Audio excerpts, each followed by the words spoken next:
انسان بہت سارے نشے کرتا ہے، یہ مانتا نہیں، یہ موبائل، یہ فیس بک، یہ سارے نشے ہی ہیں۔ اپنی فوٹو لگا لینا، سارا دن اسی کو دیکھتے رہنا۔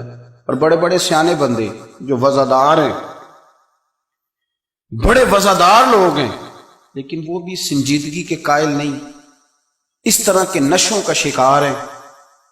یہ سارے نشے ہیں جو ہم نے پال لیے۔ ہمارے صوفیاء، ہمارے بزرگ فرماتے ہیں کہ تم اس طرح کرو، اگر سارے نشوں سے بچنا چاہتے ہو تو سجدے کا نشہ شروع کرو، سجدے کا نشہ شروع کرو۔ یہ نا اقبال کہتے ہیں، عطار ہو، رومی ہو، رازی، آپ بات کو سمجھیں، عطار ہو، رومی ہو، رازی ہو، غزالی ہو، کچھ ہاتھ نہیں آتا بے آہ سحر گاہی۔ کہتے ہیں بہت بڑا صوفی ہو جیسے فرید الدین عطار تھے، بہت بڑا تصوف کا امام ہو جیسے امام غزالی تھے، بہت بڑا تفسیر کا استاد ہو جیسے امام رازی ہو، عطار ہو، رومی ہو، رازی ہو، غزالی ہو، پر کچھ ہاتھ نہیں آتا بے آہ سحر گاہی۔ اگر سویرے اٹھ کے روتا نہیں نا اللہ کی بارگاہ میں، اگر تہجد نہیں نہ پڑھتا تو کچھ ہاتھ نہیں آتا بے آہ سحر گاہی، پھر اس کو کوئی چیز نصیب۔ میری بات کی سمجھ آ رہی ہے آپ حضرات؟ جب تک آپ سویرے نہیں اٹھتے، آپ اللہ اللہ نہیں کرتے، آپ کو نوافل کا چسکا نہیں، عبادت کا مزہ نہیں، فرمایا میری عبادت کرو، یہ شوق پیدا کرو، میں نے تمہیں پیدا کیا ہے۔ ہم لوگوں کے نشے مختلف نشے، بڑا عجیب رنگ ہے۔ محفل کی صدارت کرنے والے بڑے پیر صاحب، بڑے القابات، ہو بیچ میں سے بندہ تلاش کرنے سے بھی نہیں ملتا، اتنے بڑے لقب ہیں اس کے، لیکن وہ سج سنور کے 2.5 گھنٹے بیٹھا رہا محفل میں، اور نماز کا وقت آیا تو اس نے مختصر سی پڑھی۔ صحابی تھے حضرت ابو فاطمہ رضی اللہ تعالیٰ عنہ، یہ ترمذی شریف کی حدیث ہے۔ نبی پاک علیہ السلام نے فرمایا ابو فاطمہ قیامت کے دن مجھ سے جلدی ملنا چاہتے ہو کہ دیر کے ساتھ؟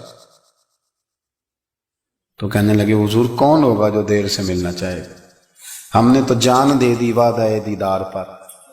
اعلیٰ حضرت فرماتے ہیں جان دے دی وعدہ اور نقد اپنا دام ہو ہی جائے گا۔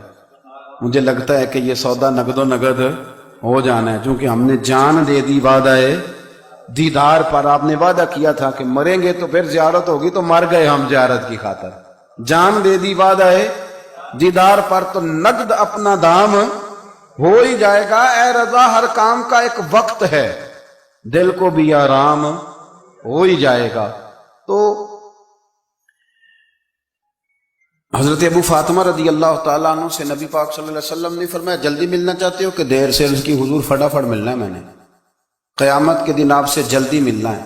تو نبی پاک علیہ السلام نے فرمایا پھر اس طرح کرنا، دنیا میں رہ کے سجدے زیادہ کرنا، پھر سجدے زیادہ کرنا، قیامت میں ملاقات جلدی ہو جائے گی، قرب ملے گا تمہیں۔ حضرت ربیع کہتے ہیں میں بڑی دور سے سفر کر کے گیا حضرت اویس کرنی سے ملنے، بڑی دور سے، اور جب میں پہنچا تو فجر کا وقت تھا، تو حضرت اویس کرنی کو میں نے پا لیا، تو وہ نماز پڑھ کے نا قرآن شریف لے کے بیٹھ گئے۔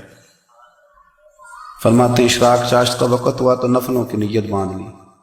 محدث ابن الجوزی نے لکھا ہے، فرماتے ہیں پھر جب زوال کا وقت ہوا تو مسجد میں جھاڑو دینے لگ گئے۔ زور کی نماز پڑھ کے تو عصر کی تیاری تک وہ مسجد میں بیٹھے رہے، اور میرے نبی پاک علیہ السلام نے فرمایا جو نماز کے انتظار میں بیٹھا ہو وہ نماز ہی میں ہے، وہ نماز ہی میں ہے۔ فرمایا میری دنیا، میری امت کی جو رہبانیت ہے نا وہ اتنی ہے کہ نماز کا انتظار کرے، اذان کے بعد نماز کا یہ راہب ہے، یہ اس وقت چھوڑ کے بیٹھے ہیں سارا کچھ۔ فرماتے ہیں عصر تک انہوں نے اللہ اللہ کی، پھر مغرب تک کی، عشاء کی نماز ہوئی تو نماز پڑھی تو وہ تھک گئے۔ اب مجھے وہ فارغ ہوں، مصلی چھوڑے تو میں ملاقات کروں نا۔ یہ آپ حیران نہ ہو کہ اتنی دیر بندہ کیسے اللہ اللہ کر، ہم نے کی نہیں نا اس لیے ہم پریشان ہیں۔ جو عادی ہوتے ہیں وہ کر بھی لیتے ہیں، وہ یہ کام۔ میری بات کی سمجھ آ رہی ہے؟ جب جاتے ہو کسی دفتر میں تو 8 گھنٹے کھڑے رہ لیتے ہو نا، مجبوری ہوتی ہے تو کھڑے رہا جا سکتا ہے۔ پاسپورٹ کے دفتر، بولیے امیگریشن کی لائنوں میں، اور میں نے تو ایمبیسیوں میں بندے 12 گھنٹے پہلے جا کے کھڑے دیکھے، رہ لیتے ہیں کھڑے۔ تو اگر ان کاموں کے لیے رہا جاتا ہے تو اللہ رسول کے لیے بھی کھڑے رہا جا سکتا ہے۔ تو فرمانے لگے کہ جب عشاء کی نماز کے بعد آخر انسان تھے، تھک گئے، نیند کا غلبہ ہوا، تو تھوڑی ایسے آنکھ بند ہوئی تو کھلی تو رونے لگے حضرت ویسے